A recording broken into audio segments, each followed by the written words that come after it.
नमस्कार साथियों, स्वागत है आप सभी का आज के इस ऊर्जावान सेशन में। और आज हम बात करने जा रहे हैं एक बहुत ही हाईलाइटेड बिंदु पर कि थर्ड ग्रेड मेंस और फोर्थ ग्रेड की तैयारी मैनेज कैसे करें, या फिर इस बचे कुछ 1.5 महीने में हम ऐसा फोर्थ ग्रेड के लिए क्या करें जो रीट एस्पिरेंट है उनके लिए, ताकि हम इसमें अपनी सफलता सुनिश्चित कर पाएं। क्योंकि फोर्थ ग्रेड की जो परीक्षा है वो 17 सितंबर से 19 सितंबर ऐसा कुछ है, और थर्ड ग्रेड की जो परीक्षा है मेंस की वो सितंबर 2026 में प्रस्तावित है। तो उससे पहले 1.5 महीने में आप अगर कुछ थर्ड ग्रेड का सिलेबस और फोर्थ ग्रेड का सिलेबस मिलान कर लें, और उसके बाद अगर आप अपनी तैयारी को एक छोटा सा मार्ग अलग बनाएं, तो मुझे लगता है कि निश्चित ही आपका थर्ड ग्रेड मेंस से पहले आपके लिए बहुत बड़ा टेस्ट होगा, बहुत बड़ी आपके लिए अपॉर्चुनिटी होगी। बहुत से विद्वान साथी हैं जो अपने सब्जेक्ट पर कमांड अच्छी कर चुके हैं, थर्ड ग्रेड के सिलेबस को पूर्ण कर चुके हैं, लेकिन कुछ ऐसे साथी हैं जो बीच में हैं, और कुछ ऐसे साथी भी हैं जो रीट पात्रता के बाद थर्ड ग्रेड की तैयारी उन्होंने शुरू ही नहीं की है। चलिए साथियों, पीछे हम बात करते हैं। मेरे पीछे आप देख पा रहे हैं कि मैंने लिखा है कि थर्ड ग्रेड भर्ती परीक्षा और फोर्थ ग्रेड भर्ती परीक्षा को एक साथ मैनेज कैसे करें। और मैनेज करने के लिए सबसे पहले हमें इसके बिंदुवार सिलेबस को देखना होगा, क्योंकि सिलेबस के माध्यम से ही हम उस अप्रोच तक पहुंच पाएंगे जहां हमें पहुंचना है। तो चलिए शुरू करते हैं। मैं आपको सबसे पहले ये बता रहा हूं कि थर्ड ग्रेड और फोर्थ ग्रेड के सिलेबस में क्या समानताएं हैं और क्या आपको अलग एक्स्ट्रा से पढ़ना पड़ेगा। क्योंकि इसका सिलेबस और फोर्थ ग्रेड का जो सिलेबस है, इसको अगर आप मिलान कर लेते हैं तो मेरे हिसाब से ये कम से कम 90 या 80 से 90% मिलान होता पाया जाता है, और लगभग आप एक बहुत अच्छा टेस्ट दे पाएंगे। तो चलिए शुरू करते हैं बिना किसी देरी के। और चैनल पर आप नए हैं तो सब्सक्राइब जरूर करें, इसे शेयर कीजिए, क्योंकि अगर कोई छात्र हित में आप काम करेंगे तो आप सभी के लिए बहुत अच्छा होगा।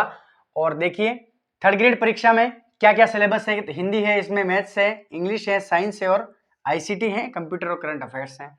फोर्थ ग्रेड में भी हिंदी, मैथ्स, इंग्लिश, साइंस और कंप्यूटर है। फिर उसके बाद अपने एक बहुत ही सिमिलर है जो है राजस्थान जीके, इसमें भी है, और राजस्थान जीके इसमें भी है। ये बात आप खुद समझते हैं। देखते हैं हिंदी में क्या है थर्ड ग्रेड में। तो देखिए, थर्ड ग्रेड में कुछ टॉपिक हैं और फोर्थ ग्रेड में बहुत बड़ा सिलेबस दे रखा है, क्योंकि यहाँ पर 15 प्रश्नों की हिंदी है, लगभग 1.66 का फोर्थ ग्रेड में एक प्रश्न है। तो हिंदी को अगर आप यहां तैयार कर चुके हैं, या फिर आपने कभी पहले बीएसटीसी प्री में भी पढ़ी होगी, पात्रता में आपने भी हिंदी पढ़ी है, तो थर्ड ग्रेड लेवल प्रथम के जो विद्यार्थी हैं वे हिंदी को फोर्थ ग्रेड में ऐसा ही पाएंगे। लगभग पूरा सिलेबस मिलान नहीं होगा, लेकिन थर्ड ग्रेड में हिंदी का सिलेबस और फोर्थ ग्रेड में हिंदी का सिलेबस लगभग कहीं कहीं समान है। तो कुछ इसमें आपको बताने की जरूरत नहीं है। मैथ्स का सिलेबस दोनों ही परीक्षाओं के सिलेबस बिल्कुल सेम है।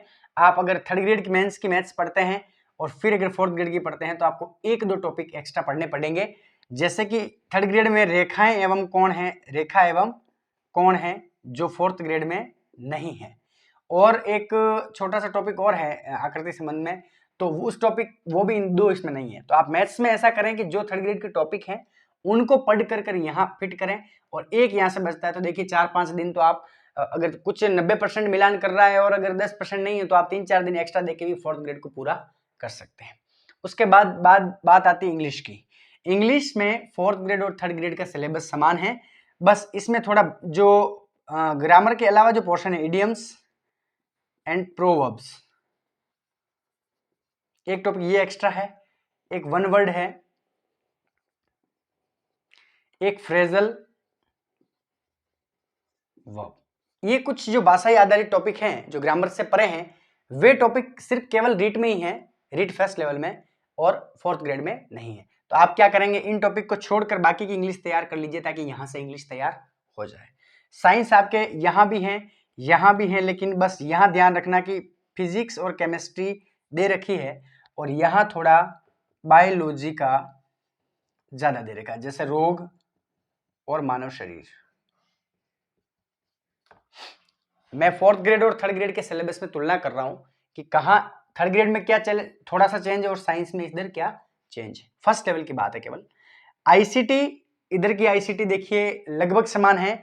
आईसीटी के अनुप्रयोग और सामाजिक प्रभाव अगर आप पढ़ेंगे तो ई कॉमर्स वगैरह इधर भी आते हैं, तो कंप्यूटर समान है। और करंट अफेयर तो आप सबका सुख दुख का साथी जो करंट अफेयर्स हैं वो तो सभी में समान ही रहता है, इसमें कोई शंका आपको नहीं होनी चाहिए। तो देखिए सिलेबस का पार्ट मैंने आपके सामने विस्तृत किया। अब हम देखेंगे कि इससे हमें क्या सीख मिलती है। तो देखिए थर्ड ग्रेड और फोर्थ ग्रेड का जो सिलेबस है वो कहीं ना कहीं 90% अपने आप से मिलान कर जाता है। तो जो थर्ड ग्रेड के जो एस्पिरेंट हैं वे चाहते हैं कि हम अपनी एक मूल परीक्षा से पूर्व एक टेस्ट देना चाहेंगे, एक चांस लेना चाहेंगे अपने आप को आजमाने का, हमने कितनी तैयारी की है उसको आजमाने का। तो देखिए आपका थर्ड ग्रेड का कोर्स हो चुका है, तो आप इन चीज़ों को रिवीजन कीजिए। इनको रिवीजन करने के साथ साथ कुछ टॉपिक अगर और एक्स्ट्रा होता है तो इनको भी आप पढ़ सकते हैं। अब देखिए क्या करना है कि अगर सितंबर तक आप इन टॉपिक का राजस्थान जीके रह गया साथियों, तो राजस्थान जीके इसमें भी कंप्लीट है और इसमें भी कंप्लीट है, कोई इसमें शंका नहीं होनी चाहिए। इसके अलावा हम क्या पढ़ेंगे, सिर्फ बाल विकास वाला पार्ट आपको एक्स्ट्रा पढ़ना पड़ेगा, शिक्षण विधियां प्लस साइको, है ना, यही तो आपको एक्स्ट्रा पढ़ना है। और ये आप प्री में बखूबी पढ़ चुके हैं, ये आप प्री में पढ़ चुके हैं। तो देखिए कम से कम इस फोर्थ ग्रेड की परीक्षा से पूर्व अगर आप ये पूरा सिलेबस अगर रिवीजन कर लेते हैं थर्ड ग्रेड वाले, तो शिक्षण विधियां और साइको आपने प्री में पढ़ रखी हैं, तो लगभग सितंबर से पहले आपका पूरा सिलेबस एक बार का क्विक रिवीजन में आ जाएगा। इस बात को आप मजाक समझें या इसको मोटिवेशन के तौर पे लें, लेकिन अगर ये सिलेबस और ये आप चीज पढ़ लेते हैं तो मुझे लगता है फोर्थ ग्रेड में भी आप क्रैक करने के चांसेस आपके बढ़ जाते हैं। क्योंकि फोर्थ ग्रेड के सिलेबस में जो सारी चीजें हैं वो थर्ड ग्रेड के सिलेबस में पहले से हैं। कुछ टॉपिक या कुछ लाइंस इसमें बड़ी हैं, क्योंकि हिंदी इसमें 15 नंबर की है, मैथ्स इसमें 15 नंबर की है, मैथ्स इसमें 15 या 20 की है ना, इंग्लिश भी बहुत 15-20 की है, तो मैं आपको बताऊंगा आगे कितने कितने नंबर की है। साइंस इसमें कम है 5 नंबर की, तो आप देखिए स्किप भी कर सकते हैं। भारतीय राज्य व्यवस्था का एक छोटा सा टॉपिक इसमें और आता है 10 नंबर का, उसको भी आप स्किप कर सकते हैं, या फिर साइंस आपकी अच्छी है तो पढ़ सकते हैं। सेकंड लेवल वाले अगर रीट वाले हैं कोई, तो उनका देखिए सब्जेक्ट तो किधर हो जाएगा और उनको थोड़ा सा प्रयास और करना पड़ेगा। लेकिन मेरी एक बात सुनिए, प्रयास आपको करना चाहिए। मैं ऐसा नहीं कहता कि थर्ड ग्रेड को आप छोड़कर फोर्थ ग्रेड में पूरा लग जाइए, फोकस आपका थर्ड ग्रेड ही रहना चाहिए। लेकिन अगर आप बात करें कि फोर्थ ग्रेड की सीटें ज्यादा है और आप चांस लेना चाहें तो 1.5 महीने में कोई बुराई नहीं है, क्योंकि आपका 90% सिलेबस यहां से कवर हो रहा है। छोटा सा उदाहरण देता हूं कि हमारे आसपास के एक मित्र हैं जिन्होंने एसटीसी की हुई थी, और इस बार नया नियम निकला था 2022-23 में कि एसटीसी प्लस अगर आपके पास कोई ग्रेजुएशन की डिग्री है तो आप सेकंड लेवल के लिए भी एलिजिबल हैं। तो उन्होंने क्या किया, दोनों से फॉर्म भरे, पात्रता दोनों से मिल गई उनको। उन्होंने एक हिंदी से फॉर्म भरा और एक लेवल फर्स्ट से फॉर्म भरा। हिंदी उनकी अच्छी थी, पात्रता में उन्होंने पढ़ रखी थी, या उससे पहले जब प्री बीएसटीसी होता था, बहुत अच्छा एग्जाम होता है ये भी, उसकी हिंदी उन्होंने अच्छी से पढ़ रखी थी। लेवल फर्स्ट का उन्होंने एग्जाम दिया, उनका सिलेक्शन नहीं हुआ। और लेवल 2 का एग्जाम उन्होंने दिया था, जो उन्होंने बाई चांस भरा था कि हम इसका एग्जाम देंगे, कुछ सीखेंगे, तैयारी उसकी नहीं थी, मूल तैयारी उनकी लेवल फर्स्ट की ही थी। तो उनका हिंदी में 3 अंकों के बढ़त के साथ सिलेक्शन हो गया। ये हमारे सामने की घटना है। तो देखिए अवसर है और इस अवसर को आपको ढूंढना पड़ेगा। और आप ये चाहते हैं कि अगर फोर्थ ग्रेड में आपका सिलेक्शन हो और एक सरकारी सेवा में हम अपना को पदस्थापित करें और उसके बाद अपने सपनों को साकार हम कर सकते हैं, तो आपको ये थोड़ी मोटी मोटी जानकारी मैंने आप सभी को दी। और इस जानकारी से आपको क्या सीख मिलती है कि सर क्या समानताएं हैं। जहां समानताएं हैं, आपने भी सिलेबस को अध्ययन किया होगा, लेकिन मैं थोड़ा क्विक लेके आया हूं कि आपको ज्यादा देखने की जरूरत नहीं है। ये कुछ एक टॉपिक आपको छोड़ देने हैं और इसमें कुछ एक टॉपिक अपना देने हैं, क्योंकि टाइम तो वही लगेगा। अगर रेखा और कोण अगर फोर्थ ग्रेड में भी होता तो आपको इसको पढ़ने में जितना टाइम लगता, आप 2 टॉपिक इसके एक्स्ट्रा है वो पढ़ लीजिए। देखिए समस्याएं बहुत होंगी, कठिनाइयां बहुत आएगी मार्ग में, लेकिन आगे बढ़ने के लिए आपको निरंतर चलना होगा और उन कांटों पर भी चलना होगा जो आपके मार्ग को अवरुद्ध कर रहे हैं। तो अब हम चर्चा करेंगे कि सिलेबस के किस पार्ट को कैसे तैयार किया जाए, क्या इसकी श्रेणी हो सकती है। तो अब हम आगे देखते हैं। श्रेणी की बात करें साथियों, तो देखिए मैंने कुछ इस कैटेगरी बनाई है कि थर्ड ग्रेड और फोर्थ ग्रेड जो मिक्स वाले हैं, कि जो थर्ड ग्रेड की तैयारी कर रहे हैं और उनको फोर्थ ग्रेड में भी अभी कुछ टाइम मिलता है, वो क्या करेंगे। और एक केवल मात्र जो फोर्थ ग्रेड की तैयारी कर रहे हैं इतने सारे टाइम से, उनके लिए भी आज से 1.5 महीने की जो रणनीति है, या फिर 1.5 महीने में ऐसा क्या करें कि हम अपनी सफलता को पा सकें। तो चलिए देखिए, थर्ड ग्रेड और फोर्थ ग्रेड जो मिक्स वाले हैं, यानी कि जो थर्ड ग्रेड वाले हैं और चांस लेना चाह रहे हैं, तो उनको सबसे पहला काम करना है कि सिलेबस को मिलान कर ले। मैंने बताया है फिर भी आप क्या करें, सिलेबस को मिलान कर लें, मिलान करें, ठीक है सर।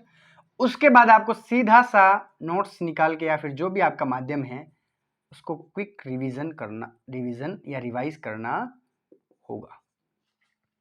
देन आपको क्या करना है, PYQ, previous year questions. Test series आपको नहीं लेनी है। मैं बार बार आपको बता चुका हूं कि जब तक आपका कोर्स कंप्लीट नहीं होता या फिर आपको लगता नहीं है कि आत्मविश्वास नहीं आ रहा है, तो कहीं ना कहीं आप टेस्ट सीरीज को आजमा सकते हैं, लेकिन उससे पहले आपको टेस्ट सीरीज नहीं लेनी है। ये एक प्रकार, टेस्ट सीरीज मेरे हिसाब से एक प्रकार का क्या है, धोखे वाला काम है, कोई मतलब नहीं है। क्योंकि बहुत से विद्यार्थी क्या करते हैं कि आधा कोर्स हुआ और बीच में टेस्ट सीरीज लेंगे, फिर उनको 2-3 सब्जेक्ट आएंगे नहीं और टेस्ट में फिर उनके आएंगे 50 नंबर 100 में से, तो वो कहेंगे हम बहुत पीछे हैं। उससे कहीं ना कहीं आप डिमोटिव होते हैं। तो टेस्ट सीरीज आपको नहीं लेनी है। PYQ आपको दबा के करना है, एक बार करने के बजाय 10 बार करिए, कोई फर्क पड़ने वाला नहीं है, उससे आपको फायदा ही होगा। देखिए, सबसे पहले सिलेबस को मिलान कर लें, क्विक रिवीजन करें। क्विक रिवीजन का मतलब यह है कि अब आप उसको पढ़ने मत बैठिएगा, क्योंकि देखिए पढ़ने बैठेंगे तो टाइम आपके पास बहुत कम है। तो आप क्या करें, जो सिलेबस की समानताएं मैंने बताई उसको क्विक रिवीजन करें और PYQ करें, या फिर आप एक एक टॉपिक को कंप्लीट करता जाए और PYQ करें। लेकिन ये PYQ आपके लिए क्या हो सकता है, एक औषधि हो सकता है जो आपको पार लगा सकती है, और बहुत ही अच्छा मैं कहूंगा कि एक प्रश्नों की प्रकृति को जानने का अगर कोई माध्यम है तो वह PYQ है। जैसा मैंने किया वैसा ही आपको बताऊंगा। व्यूज के चक्कर में, सब्सक्राइबर के चक्कर में या फेमस होने के चक्कर में मैं आपको कोई भी गलत जानकारी नहीं दूंगा, क्योंकि मेरे ऊपर भी जिम्मेदारी है। और मैं ये सोचता हूं कि मैंने जो किया सिर्फ मैंने ही किया, वही बता रहा हूं, दूसरे का भी मैं नहीं बताता। मैंने 3rd ग्रेड मेंस की तैयारी की, बहुत अच्छे अंक प्राप्त किए, अच्छी रैंक हासिल की, और आज आपके सामने भी हूं। तो मैं सारी चीजें वही बताऊंगा जो मैंने की है। अगर उसके अलावा भी कोई अच्छी आदतें आपके पास में हैं तो आप उसको अपने आप ही अपना सकते हैं, सेल्फ मोटिवेशन आप ले सकते हैं। तो देखिए, अब 4th ग्रेड की कुछ चर्चा करेंगे अपन। तो देखिए, सबसे पहले इसके सिलेबस में बात करें कि हिंदी। देखिए, मेरा टॉपिक क्या चल रहा है कि अपन क्या करेंगे अब। तो 4th ग्रेड में 1.5 महीने में ऐसा क्या किया जाए केवल 4th ग्रेड वालों के लिए, ताकि वे अधिकतम सफलता सुनिश्चित कर सकें। तो हिंदी के लिए आपको एक ध्यान रखना है, सोहनदान चारण सर, सोहनदान चारण प्लस रतनलाल, ये दोनों नाम चलते हैं देखो उसके, तो मैंने आपको दोनों बता दिए है ना। रतनलाल गोयल 9 to 12 हिंदी व्याकरण बुक। और जानकारी चाहिए तो पीले पेज आते हैं इसके, ठीक है। ये किताब आपको लानी है और उसके प्रत्येक भाग को एकदम से क्विक रिवीजन करना है, क्योंकि इससे पहले आप हिंदी पढ़ चुके हैं, संधि आप पढ़ चुके हैं, यहां से संधि पढ़िए, संधि के उदाहरण है उसको देख लीजिए, क्योंकि प्रश्न यही से छपेगा। मैं आपको गारंटी देता हूं कि 9वीं से 12वीं की अगर हिंदी की सोहनदान चरण वाली पुस्तक अगर आप रिवीजन और पढ़ लेते हैं और थोड़ी लाइट तरीके से देख लेते हैं, तो आपका एक भी प्रश्न हिंदी में गलत नहीं होगा। ये मेरी गारंटी है आपको, बिल्कुल आप विश्वास कीजिए। फिर आप क्या कीजिए, इंग्लिश को लीजिए, है ना। ये आप समझ गए, 9वीं से 12वीं आएगी तो आप लाकर भी खरीद कर सकते हैं, ऑनलाइन भी इसकी PDF अवेलेबल है, और अगर कोई आपके पास आसपास और किसी के पास हो तो वहां से भी आप ले सकते हैं। इंग्लिश के लिए आपको क्या करना है, या तो आपने कोई कोर्स ले रखा है तो वहां से क्लासेस ले रखी है पहले, या फिर क्या होगा, आपके पास कोई बुक होगी। मेरे हिसाब से आपने इतने दिन सारे नियम पढ़े होंगे, टेंस के, प्रीपोजिशन के, आर्टिकल्स के और वगैरह, नरेशंस, स्पीच बहुत है ना, उन सभी के नियम पढ़ रखे हैं। अगर आपको लगता है नहीं आती है, फिर भी आप इसके क्या करके लीजिए, PYQ कर लीजिए, प्रीवियस ईयर क्वेश्चंस कर लीजिए। एक के 50-50 क्वेश्चंस है, प्रकृति आपको समझ में आएगी, लेवल आपका 10वीं तक का ही है, मान के चलिए कि आप इंग्लिश में लगभग अच्छे प्रश्नों तक पहुंच जाएंगे। ये 1.5 महीने की बात कर रहा हूं, वरना पूरी इंग्लिश पढ़ने के लिए 1.5 महीना लगता है। तो आपको शॉर्ट एंड स्वीट बता रहा हूं, कोर्स बुक कुछ भी पढ़ा है आपने, अगर आप स्किप करने का छोड़ रहे हैं तो वो आपका निर्णय है, लेकिन मेरे हिसाब से इसको स्किप मत करना, क्योंकि ये सिलेक्शन का मूल आधार है, और छोटे छोटे PYQ आर्टिकल्स है, टॉपिक है, कुछ कुछ देख लेना, ठीक है। तो उसके बाद चलेंगे अपन मैथ्स। मैथ्स में आपको ध्यान रखना है कि आपने जो अभी तक मैथ्स पढ़ी है, क्योंकि जिस पड़ाव पर आप हैं, जिस समय में आप अभी गुजर रहे हैं, आज से आपको मैथ्स पढ़ना बिल्कुल ही आसान नहीं है। जो आपने पढ़ लिया है या जो भी आपका बेसिक है, अच्छा, आप बस सवाल कीजिए, सवाल को सॉल्व कीजिए। अगर आपको लगता है कि मुझे कुछ नहीं आ रहा है, इसका मतलब अब आपसे मैथ्स को सीखा नहीं जाएगा, इसका मतलब मैथ्स को आपको छोड़ना होगा। और जिसकी मैथ्स अच्छी है तो सीधा सा ध्यान रखें, बेसिक कॉन्सेप्ट अच्छे रखें, और थोड़ी सी फुर्ती के लिए आप क्या करें, कुछ प्रश्नों का सहारा ले सकते हैं। 10वीं तक आपका माध्यम है तो समझ लीजिए 10वीं तक की गणित कैसी है। NCERT की गणित तो बहुत टाइट है 10वीं की, उससे सरल प्रश्न आपको यहां देखने को मिलेंगे। बहुत ही सरल, बस छोटा छोटा दिमाग अगर आप यूज करेंगे, छोटे छोटे बेसिक कॉन्सेप्ट यूज करेंगे तो आप आगे बढ़ते चलेंगे। हिंदी इंग्लिश। अब आती है साइंस की बारी। साइंस में देखिए बायोलॉजी का पार्ट अच्छा कर लीजिए, बायोलॉजी का पार्ट अच्छा कर लीजिए। बाकी आपसे होता है तो ठीक है, और अगर किसी का साइंस सब्जेक्ट है तो वह तो हमसे भी होशियार कहलाएंगे क्योंकि हम भी साइंस से नहीं है, ठीक है ना। उसके बाद चलिए कंप्यूटर। कंप्यूटर को भी आपको बढ़िया RSCIT की बुक आती है, उसमें से उसको क्विक रिवीजन करना है। RSCIT की बुक आती है, उससे क्विक रिवीजन कर दीजिए। बाकी देखो अब मैं क्या बताऊं, बस ये ध्यान रखना है सबके PYQ तो आपको करने ही हैं। आप यूं चाह रहे हैं कि मैं साइंस को स्किप कर रहा हूं, चलिए कोई बात नहीं, क्योंकि हर परीक्षा का नियम होता है कि 5 से 10% तो स्किप किया जाता है। तो 5 से 10% स्किप करें तो आप एक बार PYQ जरूर देख लें, क्योंकि कभी कभी बहुत सरल प्रश्न आ जाता है, बहुत ही सरल प्रश्न आ जाता है। देखिए मैथ्स अपन पूरी स्किप करके जाएंगे और वहां आपको अगर अभाज्य संख्या से संबंधित अगर कुछ प्रश्न पूछ लिया, कभी कभी रीट मेंस में ऐसे प्रश्न आ जाते हैं, फोर्थ ग्रेड भी, उसकी फोर्थ ग्रेड भी रीट लेवल का लेवल ही है उसका भी। तो आप देखिए कभी कभी मित्र आ जाता है कि 5 का परम मित्र अंक कौन है।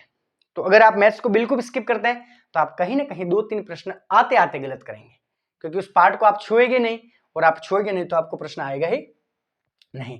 उसके बाद बात करें अपन करंट अफेयर्स की। चलिए करंट अफेयर्स के ऊपर करते हैं, हिंदी इंग्लिश मैथ्स साइंस। अब अपन राजस्थान जीके की बात करते हैं। अब मुझे बताइए, जो राजस्थान जीके अपने सभी का सुख दुख का साथी है, आपको आना ही चाहिए। 40 प्रश्न इसके हैं और 40 में से आपको मैक्सिमम इसमें आपको नंबर लाना है, क्योंकि राजस्थान जीके तो देखिए सभी कंपटीशन परीक्षाओं का मूल आधार है। तो बहुत से विद्यार्थी हैं जो शुरू से तैयारी कर रहे हैं, तो उनके लिए राजस्थान जीके की मैं कोई स्ट्रेटेजी आपको नहीं बताता, लेकिन आज से 4th ग्रेड वालों को क्या करना है उसका एक ही है, 6ठी से 10वीं राजस्थान अध्ययन की बुक है ना, राजस्थान अध्ययन की जो बुक्स आती है उसको आपको क्विक रिवीजन करना है। आप ये कह रहे हैं कि सर हमने बहुत बड़ी बड़ी गाइड पढ़ ली है, हम जीके में इतने होशियार हो गए हैं सर कि हमारा एक भी प्रश्न गलत नहीं होगा। फिर भी आपसे निवेदन करता हूं, 6ठी से लगाकर 10वीं तक की जो राजस्थान अध्ययन की बुक्स हैं उनको आप एक एक लाइन, उसकी इंपॉर्टेंट है, एक एक लाइन को अंडरलाइन करके आपको पढ़ना होगा। क्योंकि देखिए इसका एक छोटा सा उदाहरण देता हूं, 8वीं में जनसंख्या का एक पार्ट लगता है, और जनसंख्या के पार्ट में से उसमें जनसंख्या, साक्षरता, लिंगानुपात और जनसंख्या वृद्धि दर की परिभाषाएं उसमें दे रखी हैं। तो उन परिभाषाओं में से एक बार पेपर सेटर ने बहुत अच्छा प्रश्न बनाया कि जनसंख्या वृद्धि दर को मापने का सूत्र हो सकता है, तो कितनी जनसंख्या होगी, किसका भाग देंगे और किससे 100 से गुणा करेंगे तो कितना वृद्धि दर प्रतिशत आएगा, इसको निकालना। उस परिभाषा से आपका जो माइंड है उसको माउल्ड कैसे करते हैं, आप उस माइंड को कैसे परिवर्तन करते हैं कि भाई जनसंख्या वृद्धि दर की परिभाषा ही थी, तो विद्यार्थी सोच रहा है कि इसमें कोई डाटा नहीं है, तो जनसंख्या को फटाक से पढ़ के आगे बढ़ गया, लेकिन वहां से प्रश्न बन गया जहां से बढ़ने की कोई संभावना नहीं थी। तो मैं कहता हूं 6ठी से 10वीं राजस्थान अध्ययन की जो बुक्स चल रही है, इससे बाहर आपका कुछ नहीं जाएगा। 4th ग्रेड वालों ध्यान से सुन लो, इससे बाहर आपका कुछ जाएगा ही नहीं। और 3rd ग्रेड वाले भी सुन रहे हैं तो आपको यही रिवीजन करना है, कोई बड़ी बड़ी गाइड नहीं करनी है, कोई किसी प्रकार की कोई प्रश्न नहीं करना, आपको सिर्फ 6ठी से 10वीं की राजस्थान अध्ययन को क्विक रिवीजन करना है, और उसकी एक एक लाइन इंपॉर्टेंट है। एक एक लाइन को अंडरलाइन करके एक एक लाइन को आप पी लीजिए, क्योंकि आपको फायदा यहां होगा और 3rd ग्रेड में भी होने वाला है। चलिए साथियों, अब अपन आगे की ओर बढ़ते हैं और आगे बात करते हैं कि करंट अफेयर्स को कैसे तैयार किया जाए। आपने ये देख लिया है तो मैं इसको मिटा देता हूं। अब बात आती है कि करंट अफेयर्स को कैसे तैयार करें, क्योंकि करंट अफेयर्स सिलेक्शन करवा भी देता है और बहुत जनों को बाहर भी कर देता है। करंट अफेयर्स कहां से तैयार करना है, तो सीधी सी बात है, आपको मुंह लानी है, सीधा आपको कहीं नहीं घूमना है। और ये ईयरली वाली आती है, लगभग भी चल रही है मार्केट में, नहीं हो तो हाफ ईयरली वाली 6 महीने वाली, जो भी आप लेकर आ जाए। इसमें सारे मुमल में टॉपिक दे रखे हैं। देखिए अब मैं आपको कुछ एडवांस बताता हूँ, इसमें सारे टॉपिक दे रखे हैं। अगर आप सारे पढ़ लेते हैं और आपकी अच्छी है अगर पढ़ने की कैपेसिटी कि हम मुमल को पूरा याद कर पाएंगे, तो पहले आपको वही करना है। लेकिन अगर आप कुछ नहीं कर सकते कि सर हम करंट को छोड़ने जैसा लग रहा है, तो आपको क्या करना है, एक तो आपको खेल वाला टॉपिक बढ़िया कर लेना है, ठीक है सर, ये तो आपको करना ही पड़ेगा। उसके बाद आपको चर्चित व्यक्ति के साथ और क्या आ जाएगा मुझे बताइए, राष्ट्रीय कार्यक्रम, राष्ट्रीय कार्यक्रम 1 2 3। उसके बाद आपका टॉपिक आ जाएगा कौन सा, नीतियां, योजनाएं जल कल्याणकारी हो, फ्लैगशिप हो, राजस्थान सरकार की योजनाएं हो, स्कूलों में चल रही सारी शैक्षिक योजनाएं, सब कुछ योजना और नीतियां, देखिए इसको तो आपको पढ़ना ही होगा। ये 3 पार्ट में मैंने आपके बना दिया है, खेल, चर्चित व्यक्ति, राष्ट्रीय कार्यक्रम, राष्ट्रीय नीतियां। यहां से प्रश्नों के ज्यादा पुटअप होने की संभावनाएं होती हैं। तो आप क्या करें, खेल इसको और इसको कंप्लीट कर लें, तो आपका पूरा करंट अफेयर्स कंप्लीट हो जाएगा। तो 1.5 महीने में आप अगर ये 3-4 चीजें ही कर लेते हैं साथियों, तो कहीं ना कहीं आपका सिलेक्शन सुनिश्चित हो सकता है। तो एक बार मैं क्विक रिवीजन आपके लिए कर लेता हूं। हमने 2 श्रेणी बनाई, 3rd grade 4th grade mix वाले। सिलेबस को मिलान करें, क्विक रिवीजन करें, पीवाईक्यू करें, क्योंकि पीवाईक्यू आपके लिए रामबाण औषधि हो सकती है। उसके बाद अपन 1.5 मंथ में क्या करेंगे, 4th ग्रेड वाले, तो हिंदी वाली वो सारी रणनीति थी। अगर आप 4th ग्रेड वालों को कुछ समझ में नहीं आ रहा है, सॉरी 3rd ग्रेड वालों को, तो आप इसको भी फॉलो कर सकते हैं। 1.5 महीने में आपका कुछ जाएगा नहीं। 3-4 दिन वाले अगर 3rd ग्रेड वाले एक्स्ट्रा दे देंगे तो देखिए आप यहाँ एक मौका पा सकते हैं। ठीक है, और भी करंट अफेयर्स में आप ध्यान रखें थोड़ा सा कि राजस्थान जीके के संबंध में अगर कोई करंट बन रही है तो उसको आप पहले लिख लें। जैसे अभी राष्ट्रीय अनुसंधान केंद्र भरतपुर ने सरसों 7 और सरसों 8 एक किस्म को विकसित किया है, तो उस किस्म को किसने किया, कब किया, क्या है, मंजूरी मिली। तो देखिए ऐसे प्रश्न यहाँ से सीधे बन सकते हैं। आपके अंदर प्रमुख अनुसंधान केंद्र हैं तो ऐसा प्रश्न भी डायरेक्ट आपसे चर्चित बन सकता है। तो इन सारी समराइज का एक ही मतलब है कि आपको अब 1.5 महीना क्विक रिवीजन करना है, पढ़ना नहीं है, रिवीजन करना है। जो यूं कह रहे हैं कि सर अभी तक हमने कुछ नहीं पढ़ा और 1.5 मंथ में हम पास हो सकते हैं क्या, तो आपको पास केवल भगवान करवा सकते हैं। बाकी पढ़ाई और मेहनत करने वाले विद्यार्थियों के लिए मैंने पूरी एक समराइज आपके सामने पेश की है। आप इसको फॉलो करिए, फॉलो करने के साथ साथ इसको इतना बेहतरीन ढंग से तैयार कीजिए ताकि आप सिलेक्शन के बहुत करीब हो। अब आगे बात करते हैं हम सिलेबस को कितने पार्ट में बांटेंगे, क्योंकि अब अपन को आगे क्या करना है। लास्ट एक छोटा सा क्लिप और देख लेते हैं अपन। देखिए तो साथियों आगे की ओर बढ़ते हैं और सिलेबस विभाजन पर कुछ चर्चा करते हैं कि रीट का जो 4th ग्रेड का जो सिलेबस है उसको मैंने आपके लिए 3 भागों में बांट दिया है। 1/3 सभी अपना वेटेज रखेंगे, तीनों पार्ट। तो मैंने पार्ट ए, पार्ट बी और पार्ट सी में इसको डिवाइड किया है मेरे हिसाब से। आपके हिसाब से अगर और कुछ हो सकता है तो बढ़िया है। देखिए राजस्थान जीके में 40 प्रश्न आपको देखने को मिलेंगे और इसमें आपको एक्सपर्ट बनना है। एक्सपर्ट का मतलब यूं है कि कम समय में कैसे अंक ज्यादा हासिल करें वैसा बनना है, वैसा इसका रिवीजन करना है। तो यहां मैं ज्यादा चर्चा नहीं करूंगा क्योंकि ये सभी का फेवरेट विषय भी होना चाहिए, क्योंकि राजस्थान जी के सभी कंपटीशन परीक्षाओं का मूल आधार है। अब बहुत सारी कट ऑफ पर बाद में चर्चा करेंगे। फिर बी पार्ट मैंने रखा है, हिंदी में 15 प्रश्न आएंगे, साइंस में आपके 5 प्रश्न आएंगे, कंप्यूटर के 5 प्रश्न, भारतीय राज्य राजस्थान के 10 प्रश्न है, polity Indian and Rajasthan polity, ये कुल मिला के 15 5 ये 40 हो गए आपके। ठीक है, फिर इंग्लिश आपके 15 प्रश्न, ये प्रश्नों की संख्या है, मैथ्स 15 है ना, करंट अफेयर्स आपके कितने 10, कुल मिला के ये कितने हो गए 40। राजस्थान के 5 आएंगे, इंडिया के भी 5। तो देखिए बड़ा बड़ा मैंने समराइज आपके लिए किया है, आप ऐसे भी पार्ट वाइज बना सकते हैं। फिर अपन एक बार वापस चर्चा करते हैं। राजस्थान जीके में आपको कुछ भी छोड़ना नहीं है, कुछ भी आपको इसमें बकाया नहीं रखना है, सारा क्विक रिवीजन आपको करना है। उसके बाद बात करते हैं अपन हिंदी की। हिंदी में साथियों आपको क्या करना है कि 15 प्रश्न इसके आएंगे और इन 15 ही प्रश्नों को आपको कहीं छोड़ना कहीं तोड़ना नहीं है। इन सभी के आपको क्या करना है, बहुत अच्छे इसको रिवीजन करना है और रिवीजन के बाद आपको पीवाईक्यू करना है। जीके के यही रखना है आपको, 6ठी से 10वीं राजस्थान अध्ययन पढ़ के पीवाईक्यू करना है। पीवाईक्यू के लिए अगर बुक कहेंगे आप तो मैं आपको सजेस्ट करता हूं दिशा 2020। ठीक है, साइंस आपके 5 नंबर की है, 5 प्रश्न की है, सॉरी, कंप्यूटर भी 5 का है और पॉलिटी और राजस्थान ये 10 की। अगर आपकी भारतीय राज्य व्यवस्था, राजस्थान राज्य व्यवस्था अच्छी है तो आप इन चारों में से किसी एक को स्किप कर सकते हैं। वो चाहे भले साइंस हो सकती है, भले कंप्यूटर हो सकती है, या फिर ये भारतीय राज्य व्यवस्था हो सकती है। तीनों में से आप किसी एक को स्किप कर सकते हैं, क्योंकि सभी कंपटीशन का नियम है कि आपको कहीं ना कहीं कोई ना कोई स्किप कर सकते हैं। उसके बाद अपन बात करते हैं पार्ट सी में, इंग्लिश 15, मैथ्स 15 और करंट अफेयर्स 10। इसमें राजस्थान और इंडिया का दोनों 5-5 प्रश्न आएंगे। इसमें आपको कुछ भी स्किप नहीं करना है। हाँ, मुझे पता है कि इस वाले पार्ट को मैंने थोड़ा टफ रखा है कि बहुत सारे विद्यार्थी कहेंगे कि सर हमने करंट अफेयर्स नहीं पढ़ा है, मैथ्स हमको नहीं आती है, कोई कहेगा मेरी इंग्लिश अच्छी है लेकिन मैथ्स अच्छी नहीं। इसको मैंने लास्ट में इसीलिए रखा है क्योंकि आपको 1.5 महीने में अगर सबसे ज्यादा अगर किसी को टाइम देना है तो इसी को देना है, क्योंकि यह सिलेक्शन का मूल आधार होगा, ये सिलेक्शन में बड़ा रोल निभाएगा। राजस्थान जी के सभी पढ़ते हैं और बहुत से विद्यार्थी इसमें शामिल है, कोई दिक्कत नहीं है। हिंदी वगैरह कंप्यूटर वगैरह सबकी ठीक है, क्योंकि कांस्टेबल के देते हैं, पटवार के देते हैं, थर्ड ग्रेड के देते हैं, तो इससे काफ़ी अच्छी हो जाती है। लेकिन इंग्लिश, मैथ्स और करंट अफेयर ये ऐसा त्रिवेणी संगम है जो आपको कहीं ना कहीं वहाँ मझदार में फंसा सकता है, और आपको इस पर टाइम देना है। तो इंग्लिश आपको कोर्स से बढ़िया करनी, कैसे करनी मैंने सारा बता दिया है। अब अपन चर्चा करते हैं कि कट ऑफ कितनी जाएगी। तो देखिए, कट ऑफ जाने के लिए आपको कम से कम मेरे हिसाब से 85 प्रश्न करने होंगे 120 में से। आपको पता है ना, फोर्थ ग्रेड के 120 प्रश्न आएंगे और 200 इसके मैक्सिमम मार्क्स हैं, तो 85 प्रश्न आपको करने होंगे, और एक प्रश्न आपके लगभग हो गया 1.66 नंबर का। 85 प्रश्न जो करेंगे लगभग वो 70% को छू लेंगे, और मेरा मानना है कि 70% इसकी कट ऑफ रह सकती है। फिर आपको इसमें घबराना नहीं है, पेपर के डिसाइड करेगा कि कट ऑफ कितनी रहेगी।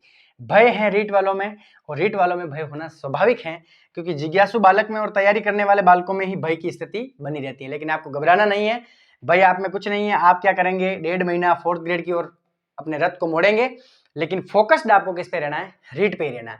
सिर्फ आपके रीट का सिलेबस निकालना है, फोर्थ ग्रेड का सिलेबस निकालना है, दोनों का मिलान जो मैंने बताया 90% हो रहा है, सिर्फ शिक्षण विधि और साइको बाकी रह रही है। तो आपको उसको साइड में करके 90% वाले सिलेबस को बढ़िया से पीवाईक्यू करके क्विक रिवीजन करके अपनी तैयारी को अंजाम देना है। तो फिर आपके सितंबर के बाद आपके पास कितना टाइम है, शिक्षण विधि और सिर्फ साइको तो रिवीजन करनी है, तो उसके बाद आप पूरा कोर्स भी एक बार रिवीजन हो रहा है। तो आप घबराना नहीं है, भय में रहना नहीं है, क्योंकि भय से क्या होता है, हम कहीं ना कहीं पीछे रहते हैं। अब बात आती है नेगेटिव मार्किंग की। सारे प्रश्नों के उत्तर इसी वीडियो में देने का प्रयास कर रहा हूं। नेगेटिव मार्किंग में आपको ध्यान रखना है कि जो प्रश्न आपको आ रहे हैं 100% उनको तो आप करेंगे, ये तो बताने की बात ही नहीं है। उसके बाद जिसमें आपको 50-50 लग रहा है कि इसका ए या बी दोनों में से कोई भी हो सकता है, उसको भी आपको करना है। तो दो प्रकार के ही प्रश्नों को आपको अटेम्प्ट करना है, एक तो 100% आपको आते हैं वे, और एक दूसरे वे जिसमें दो में आपको कंफ्यूजन है। दो वाले कंफ्यूजन में अगर आप भले 20 प्रश्न कर लेंगे, फिर भी मेरी गारंटी है आप पीछे नहीं रहेंगे, कहीं ना कहीं प्लस रहेंगे। हाँ, हो सकता है गलत भी होंगे, राइट भी होंगे, लेकिन आप 1-2 प्रश्न, 5 प्रश्न जो भी है प्लस हो जाएंगे। तो मैंने जितना आपको सिलेबस का विभाजन बताया, इससे आपको सीख ये मिलती है, बड़ी बात इसमें ये निकल के आती है कि आप सिलेबस को पार्ट वाइज देखें। एक तिहाई तीनों पार्ट हैं, तो एक तिहाई समय भी हम पढ़ने का इसमें देंगे। 12 घंटे पढ़ रहे हैं तो 4-4 घंटे पढ़ेंगे। राजस्थान जी की अच्छा है तो इसका 1 घंटा निकाल करके इसमें पार्ट सी में दे देंगे, जहां इंग्लिश मैथ्स है। अगर ये वाला पोर्शन आपका सेकंड ग्रेड या कोई सेकंड लेवल का कोई विद्यार्थी है, तो आप सीधे किसमें दे देंगे, हिंदी और साइंस वाले में दे देंगे। तो सारी बातें आपको मैंने समझा दी है, कहीं ना कहीं आपको इसमें लगना है। वापस आपको समराइज कर रहा हूं, थर्ड ग्रेड वालों को अपना फोकस थर्ड ग्रेड पर ही रखना है। एक हम चांस ले रहे हैं फोर्थ ग्रेड के लिए, कैसे ले रहे हैं सारा समराइज किया, क्या है समानता, कितनी जाएगी कट ऑफ, ये सारी चीजें कर ली है। पीवाईक्यू पर कर ली है, पीवाईक्यू इन सभी के आपको करना है, किसी का भी पीवाईक्यू बाकी नहीं रखना है। कोई अगर आप चैप्टर अगर स्किप कर रहे हैं, या कोई टॉपिक स्किप कर रहे हैं, या कोई सब्जेक्ट स्किप कर रहे हैं, फिर भी उसके पीवाईक्यू आपको करना बहुत जरूरी है। पीवाईक्यू आपको अंतिम जीत की ओर ले जाएंगे, बाकी कहीं आपको नहीं घूमना है। मैंने किया वैसा आपको बताया। उसके बाद भी अगर आपका कोई सवाल है तो कमेंट बॉक्स में डालिए, हम आपके लिए हाजिर हैं। और इसके साथ ये कहना चाहूँगा कि फोर्थ ग्रेड में आपके लिए एक बहुत अच्छा चांस है। जो तैयारी कर रहे हैं युवा इसकी, वे तो इसमें ज़बरदस्त तरीके से रिवीजन करें। 1.5 महीना आपका है, समय आपसे कोई छीन नहीं सकता। एक भी पल आप मत गंवाएं, और अपने माता पिता के सपनों को साकार कीजिए, क्योंकि वे आपके लिए बहुत सपने रखते हैं। और एक बार किसी न किसी गवर्नमेंट जॉब में पदस्थापित हो जाइए, फिर आप अपने सपनों को पूरा कर सकते हैं। अब मिलेंगे अपन अगले वीडियो में, और अगली वीडियो किस में होगी, किस संबंध में होगी, ये भी जान लीजिए। अगली वीडियो होगी कि रिट मेंस में मेरी 210 नंबर की कहानी क्या है, क्या उसके आयाम थे, क्या इसमें भूमिका रही लोगों की, क्या मैंने किया, best book list, study material क्या है, बेसिक से एडवांस लेवल तक कहाँ जाएंगे, सारी बातें अगले वीडियो में करेंगे। तब तक के लिए आप खुश रहिए, मस्त तरीके से पढ़िए। और एक ही बात कहूँगा मैं, कोई फालतू की चीज़ नहीं है कि आप एक सीट लीजिए और ऐसा कर लीजिए, कुछ नहीं होता साहब। सब ये भोली भोली बातें हैं। बात इतनी सी है, बेसिक बुक्स आपके पास होनी चाहिए। 6ठी से 10वीं एनसीईआरटी ऐसी चीजें लाइए, शॉर्ट नोट्स बनाइए, मेहनत कीजिए अपने आप पर। 2 दिन बिगड़ेंगे, फिर भी आपके पास सामग्री सही होनी चाहिए, तब जाके उसका रिवीजन कीजिए, टेस्ट सीरीज लगाइए, पीवाईक्यू लगाइए। अगर तब भी नहीं होता है तो फिर एक बार उठिए, हो जाएगा, जरूर होगा। तब तक के लिए जय हिंद, जय